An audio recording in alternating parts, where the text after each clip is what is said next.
Hi everyone. Sorry it has taken me so long to do Tez Talks number 9. I've had the craziest couple of weeks, couple of months, all really wonderful things. I want to say thank you to you all for being very excited for me about my engagement and that I am expecting a baby with Mark. And we're both very excited about that, and it's just taken up so much of my time. So I apologise that this has come so late. Today I wanted to talk about the healing and letting go. And I know it's something that we've touched upon before, but I think it's incredibly important. And today's going to be very special because it'll be the first time I've actually interviewed someone for Tez Talks as well.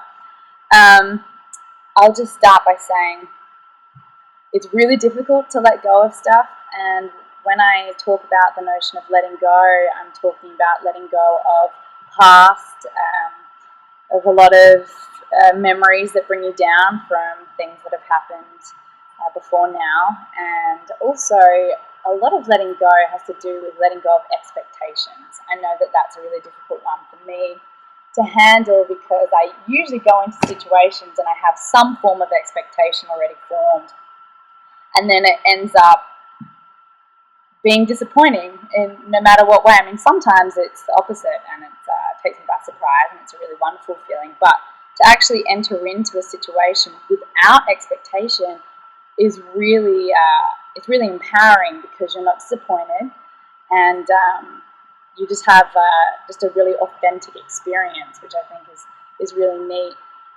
Okay, so the person that I'm going to interview today is my fiance, Mark. I chose him because Mark grew up in a very challenging situation, and he has faced a lot of adversity, perhaps more adversity than most people I know. And he's such a bright, shining light, and he's really a testament to the human spirit and how strength can pull you through. And I really wanted to just pick his brain about this because I think he does it in such a beautiful and eloquent way, and I find him incredibly inspiring. And I may be a little biased, but this is actually one of the reasons I fell in love with him in the first place. And I think he's a little nervous. He gets a little shy, but I said it's totally easy, and I think he has some really valuable things to say. So, Mark, would you like to step on in? Oops, hit the table there. Hello. This is Mark, my fiance, Hello, everybody. father of my future child. You're right, I am really nervous. Okay, so okay, so Mark, what I think I found really fascinating about you, okay, All right, is when we first started writing each other last year, we would write these really long, emails, and I would ask him about his spirit and his way and his experiences and his life, and he was so articulate in explaining about the things that he's gone through, and I look to him as a definite source of inspiration for me because he really has overcome so much. And did you want to kind of explain a little bit about how you grew up? I mean, he grew up in Philadelphia, right? Mm-hmm. In an area, I don't know how familiar you all are, an area with the Badlands.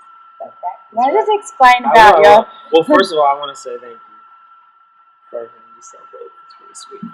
And thanks for letting me be on Tez Talks and being the first interview. It's pretty cool. We've been talking about this for a couple of days now, and it's really good. He's been putting it off because he's been so nervous. I'm actually really incredibly nervous.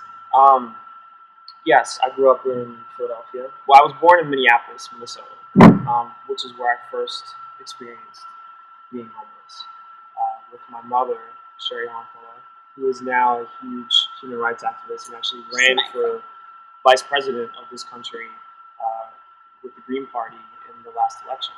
Fighting for poor women and children and men all over the world. She's absolutely amazing, such an inspiration. Yeah, it was a huge part of where I started to learn certain valuable things that helped me a lot in life. But I did end up in Philadelphia, and I did end up in an area called the Badlands, um, which is an extremely impoverished area of Philadelphia. A lot of violence, a lot of drugs and addiction, and extreme poverty. Um, and yeah, I went through a really hard time in my childhood where I was homeless and we slept in abandoned buildings that we took over and in our car and on the streets. And I was surrounded by people who were struggling pretty much my whole life. So, And how did you overcome that? I feel like such a challenge as a child to have that and that be your reality. I can't imagine how isolating that would feel. Or was it that this was just all you knew? And you were, well, I'm stuck in this. Or did you have a dream of something better for yourself? I definitely had a dream, and it's really interesting. Like now, being older and being really conscious of things like meditation and about faith and a higher power and a spiritual practice. Looking back on my childhood, I now realize that when I was 10 years old, I was learning how to cultivate faith. And my mother had me doing affirmations when I was a little boy, where she'd have me sit and tell myself that I love myself in these abandoned homes that we were in. And I remember this particular moment when I was 10 where we were laying in this warehouse, and I was looking up through a crack in the ceiling of this building, and I was looking at the stars. And I remember just feeling okay. And before that moment, I was incredibly afraid, and I was worried about going to school and smelling bad, wearing the same clothes that I've been wearing, not having the cool shoes. And I just remember looking at this star, and something just kind of washed over me, and I knew I was going to be okay. And so I look back at that moment now as like a profound kind of spiritual experience that I had. And now I'm able to really recognize how that comes up and happens to me so often in everyday life now, and how I'm able to actually cultivate that experience again through things like meditation and prayer. And so, today we're talking about letting go. Mm. And was that an imperative step for you? Did you know, okay, I have been through some really challenging times. I mean, he's pretty sure you told me you got stabbed. I've been stabbed. He's really been through the ringer. Yeah, no, letting go is extremely important, and it's been a really interesting process defining what letting go means to me. Because I used to believe that letting go was giving up, and that you were somehow weak in letting go. Because for a lot of my life earlier on, it was about being determined and having ambition and manifesting, thinking about something and achieving it. And what I didn't realize until now is that there's always been a form of letting go in that process. And letting go to me nowadays is about surrendering and accepting and having faith. And it's actually a really empowering act to let go. It's a very active thing. Letting go is not giving up. It's actually working harder toward achieving the things that you want, and also having peace and peace of mind and true happiness. When you really surrender to the fact that, at least I believe, none of us really knows how we got here. And we all have different versions of how we feel we got here, and what it means to be a human being, and what it means to live a life. And so for me, that's an incredibly humbling feeling that I just don't judge anybody, and I accept everyone, and I really let go and surrender to the fact that I don't know how I got here, but I do know that while I'm here, I should live a life of service and a life of love and compassion. Because that's really all there is. Those are the core fundamental feelings that we have as human beings that are the most important things in the world. I love that you, as someone who has really kind of triumphed over these adversities in a sense, um, there's not one bit of bone in his body. There's no complaining, there's no wallowing in the darkness of what once was. It's celebrating the light and the strength within him. And I truly believe that it's those beautiful qualities in Mark that has really helped him get out here. He's in Los Angeles, he's making movies, he's directing films, he's telling stories that actually make an impact. And that's really beautiful how you were able to cultivate that for yourself and without resentment. And that's not to say resentment doesn't come up sometimes. And, I think a lot of us, when we feel pain, we immediately go to some self-soothing, self-healing, and you can do that in a really beautiful way. And I know Mark has struggled.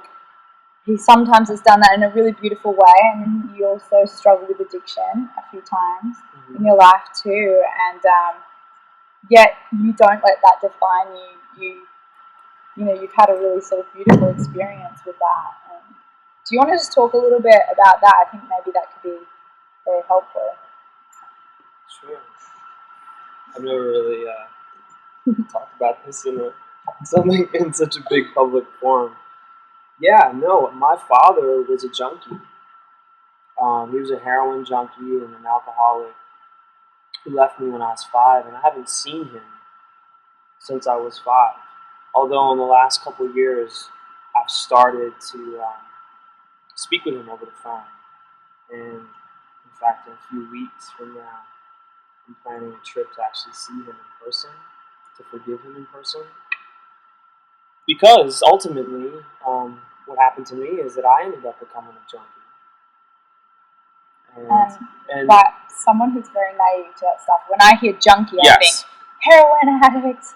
Right. But basically, I just a drug addict, struggling with addiction. So what ended up happening to me is that I started smoking weed when I was like 15 years old, and it was just part of the neighborhood that I grew up in, smoking Philly blunts, and in Philadelphia, and that led to like drinking 40s, and that led to 40-ounce bottles of malt liquor.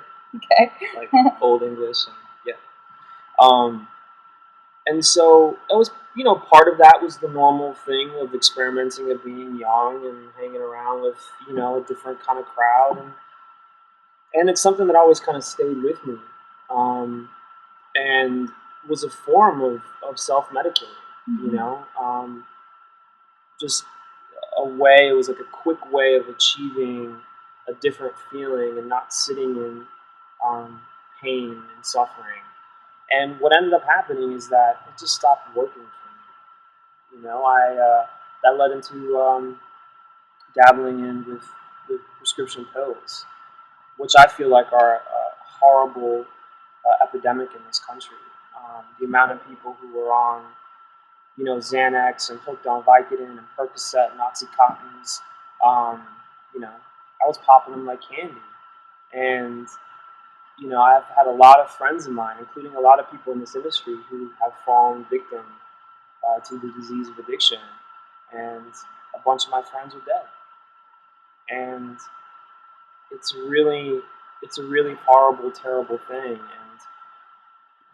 but thankfully for me is that I've had always this really rock solid foundation of a spiritual life, and I'm human and I've made many mistakes, and I've fallen victim to my disease at various points. But now, I've been clean and sober for a while, and I know that that's how the rest of my life is going to be. And the way that I'm able to do that is by cultivating a relationship with my higher power, leading a life of service, not sitting in my ego, not being self-centered and self-obsessed and arrogant. Forgiveness of yourself, for sure.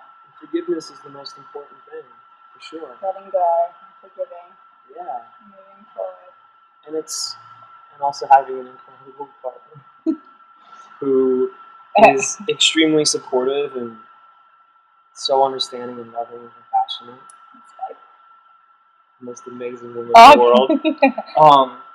But this is what people can bet. Yeah, come on, it's love. It's good to love. But no, I am getting on. Yeah, my kid just pointed. It's 15 minutes, but All it's right. good stuff. Okay. Basically, yeah. Drugs are bad. Drugs are really bad. And But it doesn't make you a bad person. it doesn't make you a bad person at all. You are not defined by your addiction. And everyone has their stuff, you know? Yeah. Everyone has their problems and things that they struggle with in life. And, you know, it's a really terrible game that we play with ourselves, the game of comparison. To me, comparison is the greatest form of self-violence. When you get into a state of comparison, it's a terrible place to be in, you know? And also I say that in acknowledging, like, anyone watching this video, it's like, we don't think that we're better than, or we're not sitting on a high horse or a pedestal trying to preach. We're just sharing our experiences. And we're open to everything and everyone around us. And that's really the key to living a happy life. Thank you, Mark Weber, for joining us today on Tez Talks. Thanks, baby. As you can see, I am very inspired by him, and I think his journey and his story is really beautiful and hopeful, and I really wish for you all watching this to draw something from what he talked about today. And we wish you love and strength and happiness, and keep moving forward and do your best always. And I will see you for the next Tez Talks. Bye.